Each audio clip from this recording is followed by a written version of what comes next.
Hi, this is Bonner Rhae, and you're listening to Hank Jr. on Hank's Corner.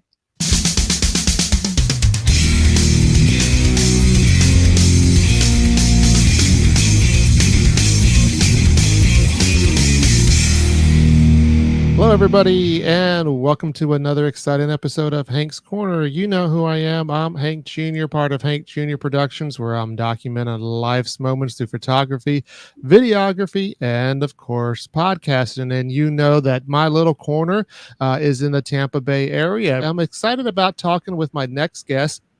Mostly, not just because of her music, but she comes from my home state of Texas as well. Please welcome to the show, Bonner Rhae. Bonner, how are you doing today? I am doing so great. It's been a beautiful day here in Tennessee where I'm at right now. So So, you're actually calling in from Tennessee, which is one of the questions I like to ask because music artists are all over the place. So tell me, is that where you live now in Tennessee, or are you just staying there time for the time being? yes, so I recently moved to Tennessee. It was kind of funny. I was here so much, and so I eventually decided to just get a small place here. And I was only going to be here 50% of the time, was what I kept telling myself and my parents and everyone. But then I got here and I ended up just loving it so much in Nashville. And I am actually gearing up to fully move here and move into a little bit bigger space. So super excited about that. Oh, well, that's awesome. And I think a lot of people have that bug. I mean, I know I get the Nashville bug every time that I go there. If I had my way, I would have a second home there in Nashville as well. But, I just can't quite afford it yet, but we'll see what retirement brings. But, being from Texas, and I got a Texas shirt on in honor that I knew I was going to have you on. They say us people from Texas are very prideful. Do you agree with that? And if so, is there anything wrong with that? Oh, I probably would agree with that. I know everyone in Nashville tends to have the view of everyone from Texas thinks they're like so cool. I'm like, because we are. That's right. That's right. I wrote with a girl yesterday, actually, who's also from Texas, and we were talking about how everything's just better in Texas. So I think that rings true. Yes. Yeah, well, that's definitely awesome. And you're out of the Houston area, correct? Out of Alvin, Texas. Yes, so that's where I originally grew up. All of my family now lives in New Braunfels, and Oh, okay. I feel kind of equally connected to New Braunfels as a hometown. But yes, I grew up. Okay.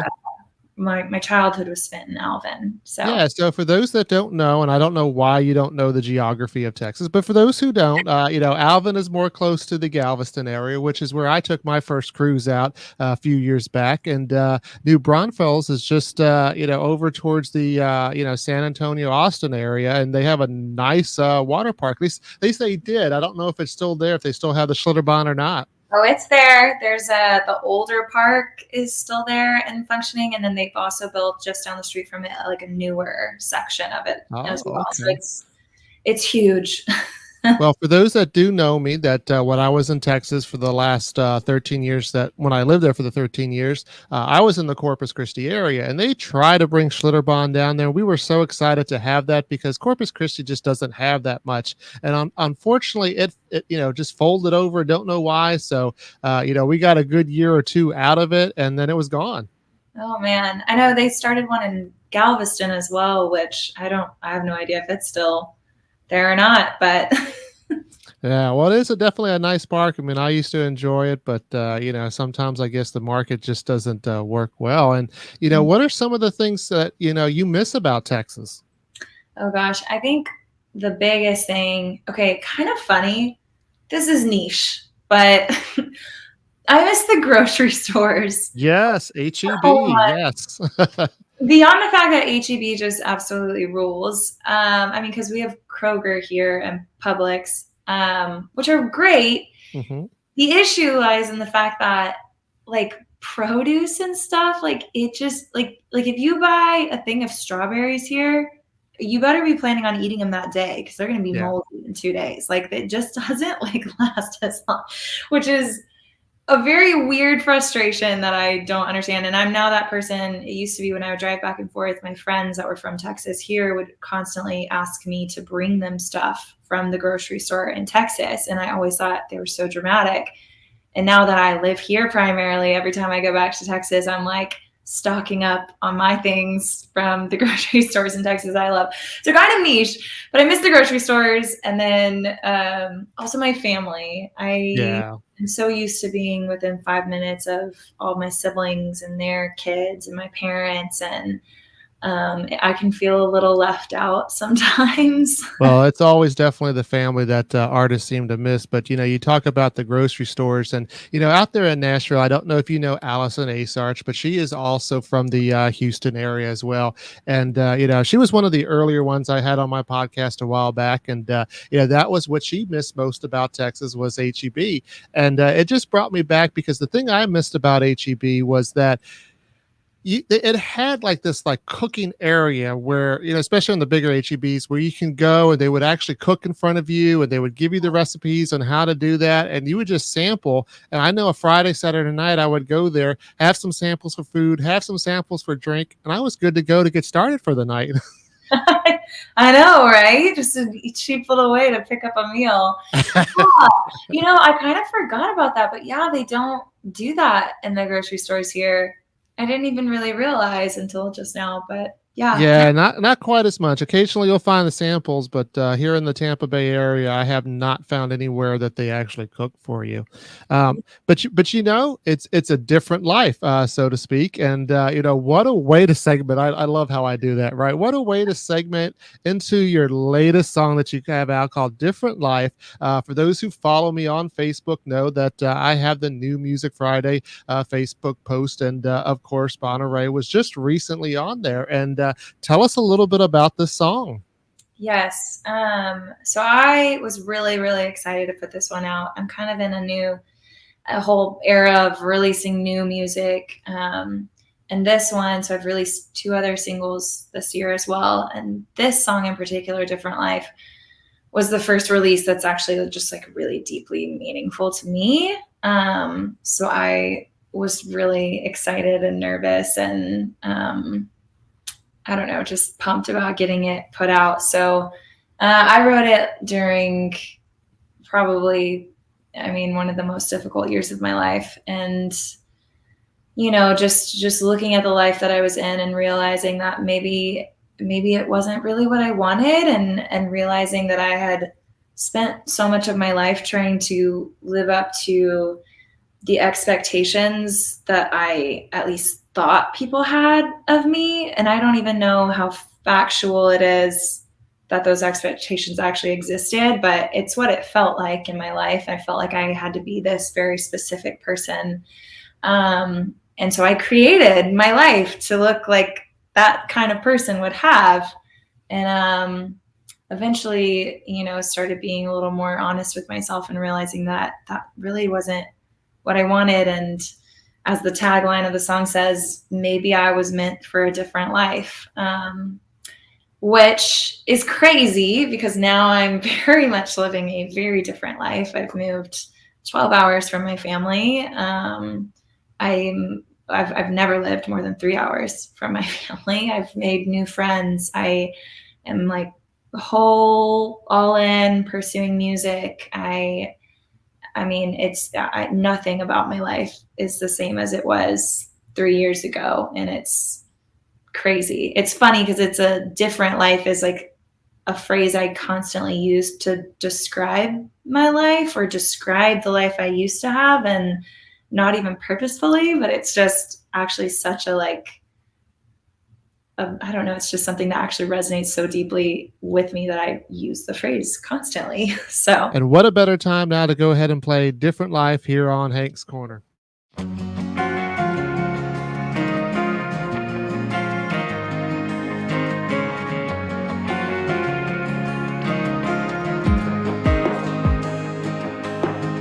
It's been a minute since I wore these rings. Sometimes it feels like they're strangling me. When mama asked about where they were, I put them on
welcome back to Hank's Corner. You just heard the latest song by Rhae, Different Life. And, I'm loving that song. And one of the things that I found interesting was that when you posted the cover art post for that, you said that the cover art was done by you. Do you do your own photography? And how does that work? Because I know it's hard enough to be on this side of the camera, but for you to be on both sides of the camera, how do you do it?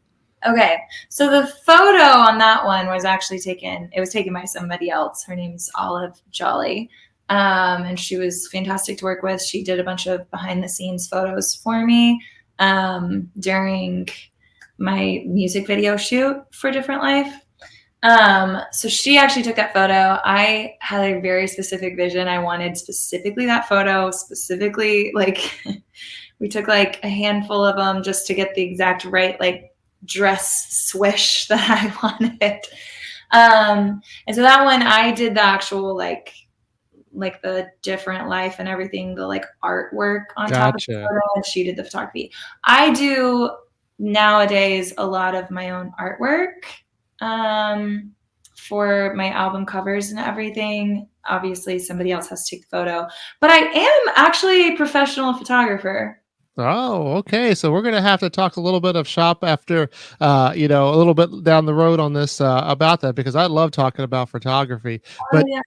But before we go down that road, I do want to do the two truths and a lie. It's a new segment that's here on Hank's Corner that everybody seems to like so far, and that seems to be like some of the comments that I will get was that, hey, I guessed it right, and I'm like, well, thanks that I guessed it wrong, but maybe maybe you're just a little smarter at me than me. But I do like playing two truths and a lie, and basically, if you haven't played it before, you're going to give me three statements. Two of them are going to be true. One of them is going to be a lie in any order, and we'll kind of put it off to the side and try to avoid a lot of the direct questioning about that. But towards the end of the podcast, I'm going to have to guess which ones are the truths and which ones are the lies. So tell me, are you wanting to play? Okay, let's do it. All right, let's do it. Okay. I have four siblings. I studied agriculture in college. And I can play 5 instruments. All right. So I need to determine whether or not you have four siblings, studied agriculture in college, and can play 5 instruments. So we'll see if I can get that. I did very well early on, and then I went through a little slump where I missed a couple, and we'll see if I'm back on track here. But so what I do want to know is your story. Usually, the second segment, we love to talk about your story because my tagline is Hank Jr. Productions documenting life's moments, and that's kind of what I kind of fancy myself as a documenter. And I want to know because I don't really know much about you, Bonner. So I want to know a little bit about your life story. How did you go from being a little girl in Texas to saying, "Hey, I want to be in the music scene," and end up in Nashville? Yeah. I grew up very much just in a house where my parents wanted us to have access to do anything that we wanted to do. And music was really important. My mom made me and my siblings, we all took 6 years of piano. It was a requirement, 6 years specifically. She always told us that if we ever wanted to play another instrument, we would be really glad that we could read music and that we would thank her. So anyways, did that. So I grew up singing. Somebody asked me one time when I thought, or like if there was ever a moment when I realized I could sing, and I don't think that it ever occurred to me that maybe I couldn't. So I grew up singing in church and in school choir and all of that, and really, really loved to sing. And always that was what I wanted to be. I wanted to be a country music singer my whole childhood. That's what I wanted to be when I grew up. I loved listening to Little Big Town and Taylor Swift and Miranda Lambert, and they were just like my idols. So fast forward, I started writing songs in high school. It was about the time that Taylor Swift had come out with her first album. And that was, I think, the first time that it ever really occurred to me that artists can write their own songs, and a lot of them do write their own songs. I don't think I ever had really considered where songs come from. Like there's a room somewhere with some men sitting in it, and then the songs just come out. I don't know. Like I never considered it. And so about that time, I had a little high school boyfriend, and he cheated on me. And I thought to myself, I bet I could write a song about this. And that's interesting because when I ask some of the artists, well, most of the artists really, do you remember the first song that you wrote? And some of them do, some of them don't. And usually the females will always say something like, "Yeah, I wrote a song, kind of Taylor Swift style, about a boy who did me wrong," and that sort of thing. And then I talk to the guys, and the guys are totally the opposite. That they're like, "Yeah, my first song was about a loving relationship that I had, or wanting a girl," and I'm like, where did this divide have? But it's really the Taylor Swift syndrome. I guess so. I mean, I love Taylor Swift. I'm a big fan. So, it is what it is. But yeah, so I wrote my first song. I remember it. It's called Trail of Dust. I actually had recorded it back in like 2019, maybe 2018, 2019, and was out for a little while. But then I rebranded when I Which released. often happens with artists. Yeah. Yeah, so all of that pooled. It was also under a different name, and we did a rebrand and pulled all of that. But it was I still think it's like actually a pretty great song, which is I don't know, kind of cool that the first song I wrote isn't one that's like, wow, that's embarrassing.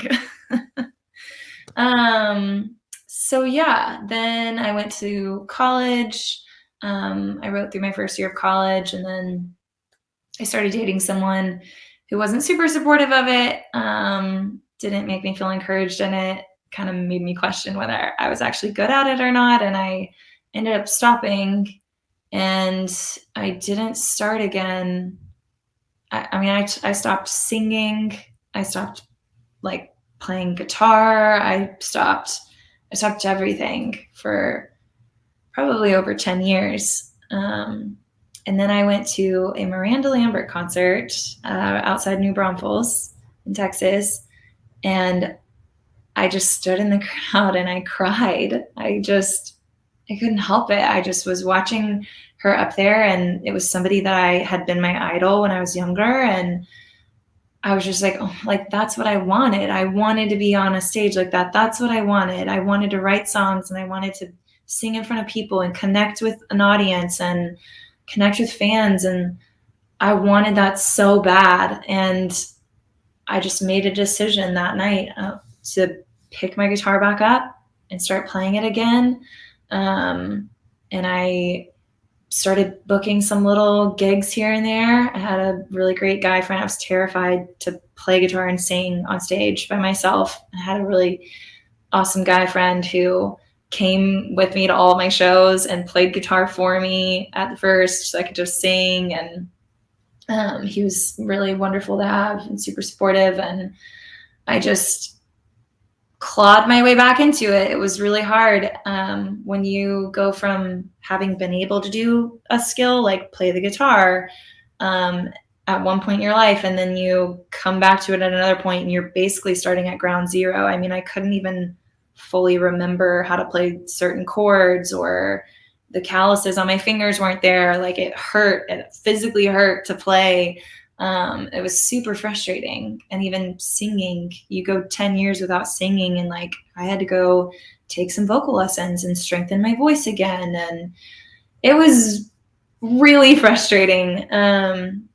But being at that Miranda Lambert concert, I think just really ignited something in me. And Yeah, that's awesome to hear. Like, I mean, Taylor Swift and Miranda Lambert, are known for influencing a lot of people. But to hear, at the beginning of it, Taylor was a little bit of your influence, and then Miranda to, kind of just top that off. That's pretty cool. And given the opportunity, I'm sure if you run into them in Nashville, you're going to tell them that story. You would have to, right?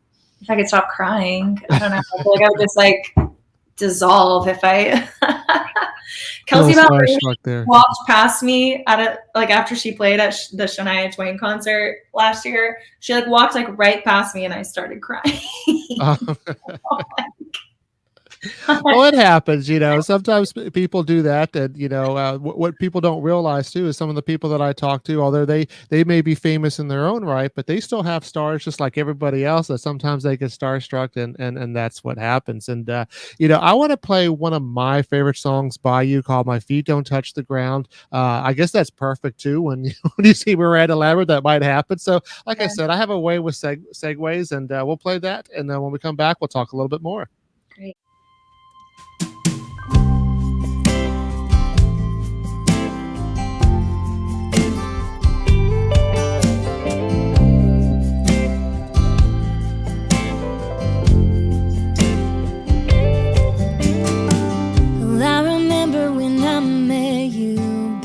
City boy, small town blues. This town seems so small to me. Well, I was used to the boulevard, and when I saw you, I felt so hard. Now I never wanna leave. Oh, I'm here forever. We got moonlight all night. Lord, I pray on the first star I see tonight. We never lose this thing we found. You by my side, I can do without the city lights.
Welcome back to Hank's Corner. I'm Hank Jr. here with my special guest, Rhae, and you heard one of my favorite songs by her, "My Feet Don't Touch the Ground." And tell me a little bit about that song, real quick, and kind of the backstory to that, because, like I said, it is one of my favorites that you put out. So I want to hear a little bit about that before we kind of move on.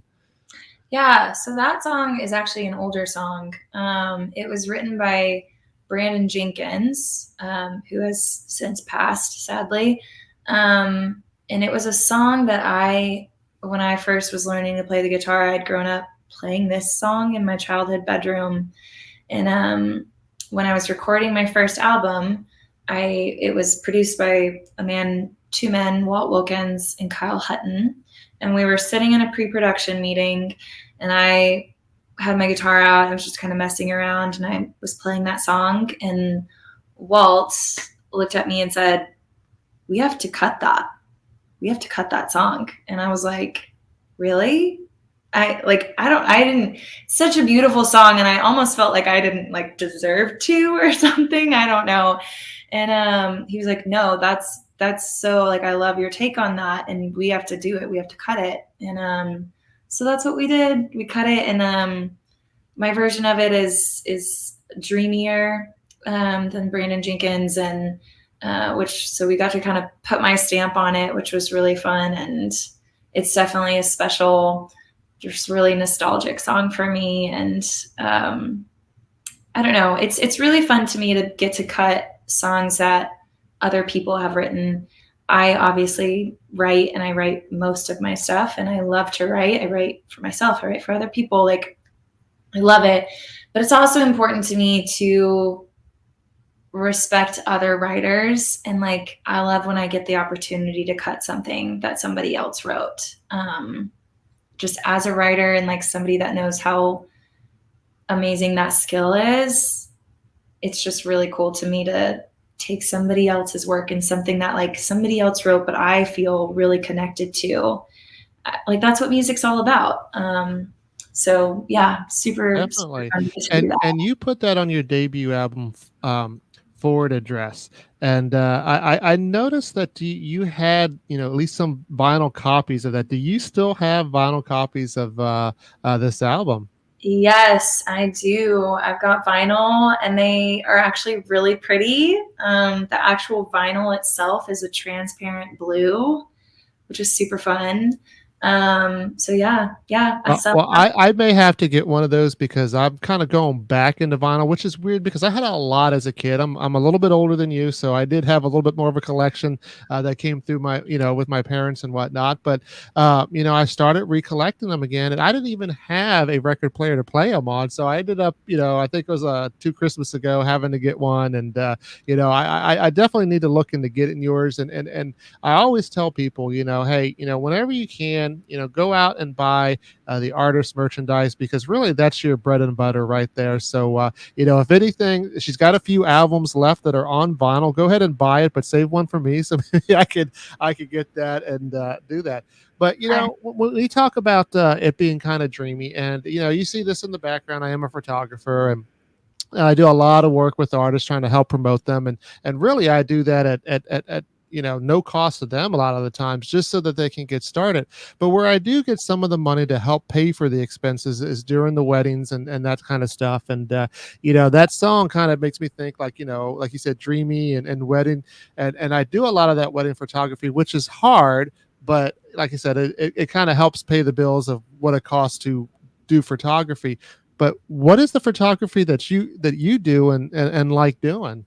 Yeah. So I used to be a full-time photographer, and I primarily did weddings, which is a whole other beast. I loved it. It's actually probably the only thing in life, photographing weddings specifically, is probably the only thing in life that I feel 110% competent in. There is never a moment in photographing a wedding where I'm panicking or thinking, "Oh my gosh, what do I do?" Or I don't care what happens. I know how to handle it. And there's something that feels so good about that. But unfortunately, with trying to do music, and so many weddings these days book a year or more in advance, and I just couldn't commit to that Saturday because trying to do music, a lot of things weren't booking that far in advance. And if I ended up with a really great music opportunity, then I wanted to be able to take that. But I do still enjoy doing photography. I love photographing events. I'm super social, so I like doing the events because you get to, kind of chit chat with different people and meet new people and stuff, and that's fun for me. Um, And it's I'll also agree with that. I definitely like the event side of it, and I like the weddings when they turn out nice and everything. For the most part, and all the ones that I've done, I haven't really had any of the bridezillas. I've given kind of close. I've had families kind of argue, and it does put a lot of stressful, extra stress on the situation. And so I kind of balance how many weddings I actually do. And I was fortunate enough to actually do more of the kind of the elopement style. Be here in Florida. We have a beach that's really nice out there, whether it's Clearwater or St. Pete. And I've done a lot of 1 hour things where we just do the service and the pictures, and then I'm done. And they turn out so beautiful being on the beach, but I'm not stressed because it's only an hour's worth of work. Yeah. It's those 10, 12-hour wedding days that, wow. I mean, your Yeah. whole body hurts after them. Like you're like taking 2 days to recoup from being on your feet for 12 And hours. as any photographer knows, that is actually the fun part, because the hard part is going back and editing. You're like, oh, do I have to do this now? Yes, I actually started outsourcing my editing. I paid another person to edit for me because I got to the point where I was like, I just can't, like, I can't do it.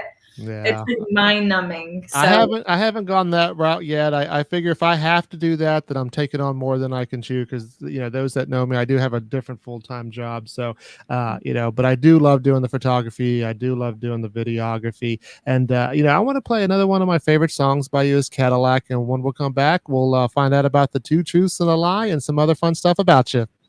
great. Stole the keys to your daddy's favorite car.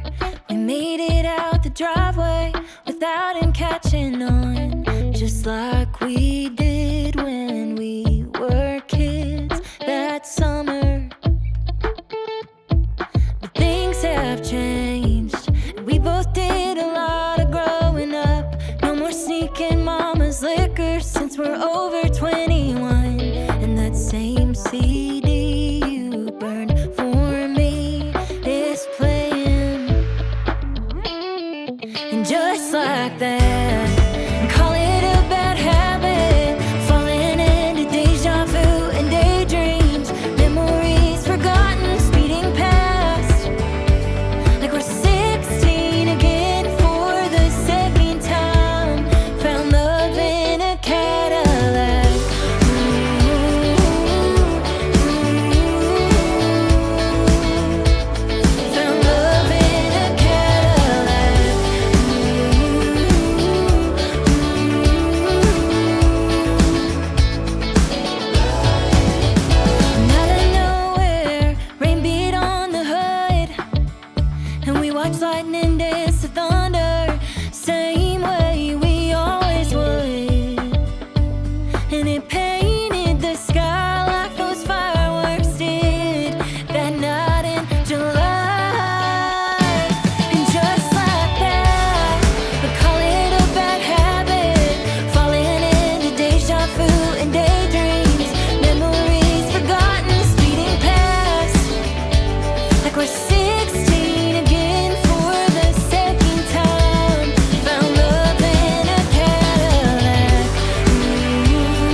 We found love, we found love.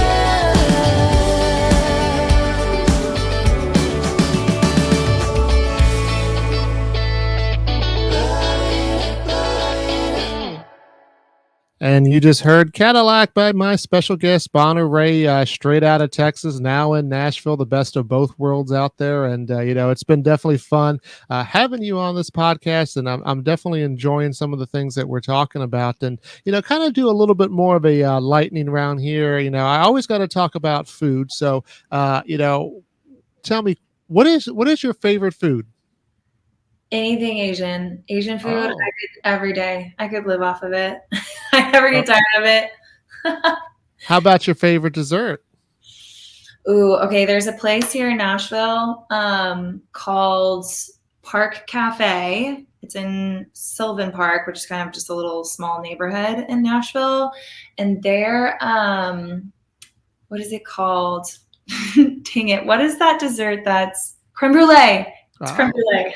well, no wonder it's hard to say. So, I always think tiramisu in my head, and it's not tiramisu. Okay, it's creme brulee, which is funny because I feel like creme brulee is the dessert that you eat because it's what's available. Like, it's not typically all that great. It's like what you eat at the business luncheon because that's what they're serving for dessert. And so you're like, okay, I want some sugar, so I'll just eat it.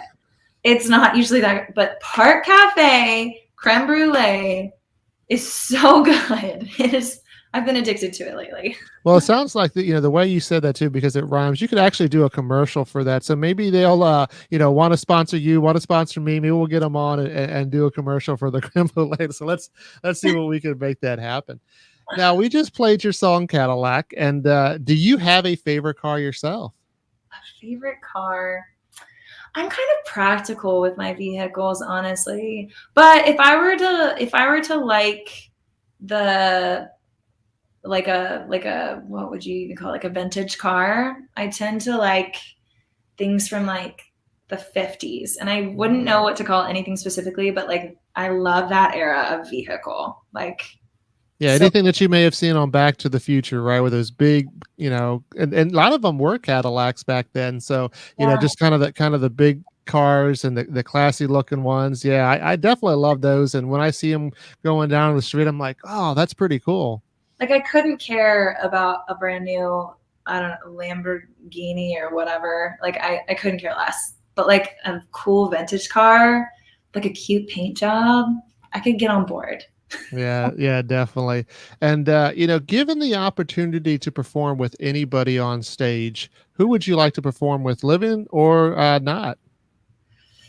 Oh gosh. Okay. I grew up with the biggest crush ever on Elvis Presley. Mm. Like that was my childhood crush. And I would die if I could like duet Hound Dog with him or something. Oh. Oh my gosh. I wouldn't live. Like I would just I would actually be done. I'd be like, take me up, Lord. Like I'm done. I've done it. That would definitely be an interesting thing. I don't hear too much of artists of the modern day reference Elvis. I've had a few that do that, but that is great. That my wife actually cannot stand Elvis, but my dad's side of the family they all like it. So I have to be kind of careful in between. I got to balance what I do like Elvis and what I don't. But I definitely enjoy his music for sure. And given the opportunity to travel anywhere in the world, where would you like to go and perform? Gosh, I would love to go perform in Europe. I don't know that I have like a super specific one, but I would love to like I'd love to go perform and like do like a European tour and like hit Germany and Switzerland and France and Italy. Like I would love that. I Yeah, and don't like pick one place. Like they're all it kind of is hard there in Europe, and I've been to a couple spots, but Italy is definitely next on my list if I ever get a chance. And so, who knows? Maybe I'll actually see you playing in Italy as opposed to here in the United States. But I've kind of stalled long enough. I think it's time now that I have to try to guess the two truths and a lie. So you told me that you have four siblings. You studied agriculture in college. and you play 5 instruments. Now, offline, I told you this could go either way, and I'm thinking because obviously you mentioned 2 instruments, and you've also talked about having siblings. So whether or not you have 4 versus 5 instruments, I don't know. I want to go ahead though and say that you did study agriculture, and the guess that I'm going to make is that you do have 4 siblings, but you can't play 5 instruments. Oh my gosh, you got it. Oh, well, I'm glad. I'm back on my winning streak here, and you know, obviously, for those who are from Texas, know that agriculture is a huge deal, and I didn't even realize this as a kid until I got older. But those that are involved in agriculture are some of the smartest people around, because they have to know there you go, they have to know so much to do the business that they're in, whether it's the actual farming or with actual animals, and how that all works. So you got to know, kind of like the vet stuff. You got to know how to how to plant stuff and the seasons, but then you got to know economics and finance, and and how to do all that. I just didn't realize that till I got older. And the biggest one is that everybody wants to get to the Texas A&M veterinary school. Is that where you were going? I went to A&M. I didn't go to the vet school, Okay. but yeah, I graduated from Texas A&M with an agriculture degree. Okay, so I'm sorry for all the Longhorn fans that are out there, but she's Botter is definitely an Aggie, and but that's okay. I'm neither one, even though I grew up and lived in Texas. I kind of follow more professional sports, but I always enjoy the rivalry back between the two schools. Yes. But Bonner, it's been so great having you on my podcast. For those that are watching, please go and follow her. All the social medias, Bonner Rhae, and Rhae is spelled RHAE.com. Go on her website. Go buy some merch. Like I said, go buy the vinyl album if you can. I'm going to try to get one myself. Bonner, it's been so great talking to you. Like I said, and if you ever want to be a guest on Hank's Corner, you're more than welcome to. I've been happy to be here. Thank you for having me.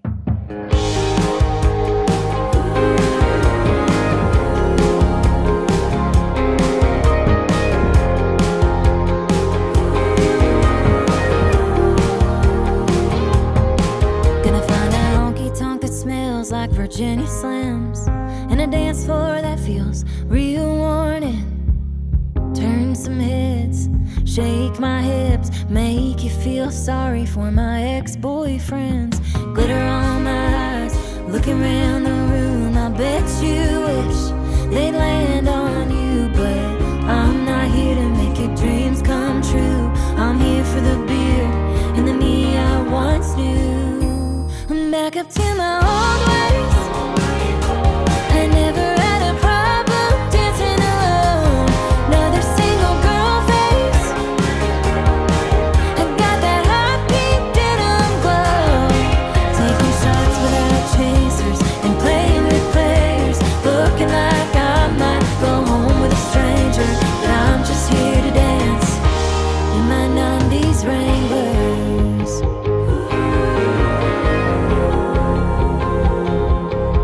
I left my phone in the car.